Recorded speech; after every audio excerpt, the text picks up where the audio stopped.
Liam, 31 and not easily spooked, had lived in the old Victorian apartment building for over a year.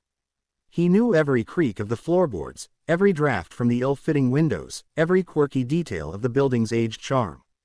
His own apartment was at the end of a long, narrow hallway on the third floor. He'd always liked the quiet solitude it offered. But last night, something had changed. He'd come home late, tired after a long day, and had walked down the familiar hallway towards his door. That's when he saw it.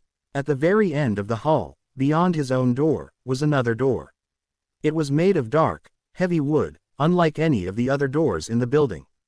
It had no handle, no hinges that he could see, and it emanated a strange stillness that made the hairs on the back of his neck prickle.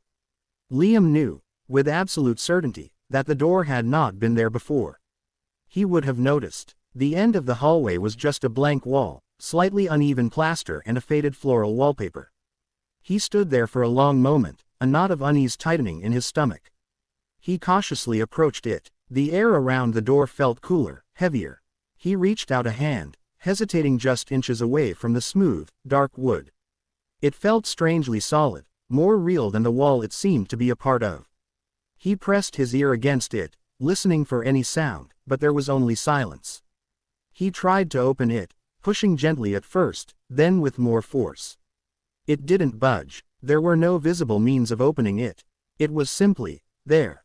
Liam spent a restless night. The image of the mysterious door burned into his mind. He kept replaying his walk down the hallway, trying to remember if he could have somehow missed it before. But the memory of the blank wall was too clear. The next morning, the door was still there. It hadn't vanished in the light of day. He tried the other residents, the few he knew by name, asking if they had ever seen a door at the end of the third-floor hallway. They all looked at him strangely, confirming that there was only ever a wall there. Liam now felt a growing sense of dread. The door was real, but it shouldn't be. It was an intrusion, something alien in the familiar space of his home. He couldn't shake the feeling that it was waiting, silent and still, at the end of the hall. And he couldn't help but wonder what lay behind it.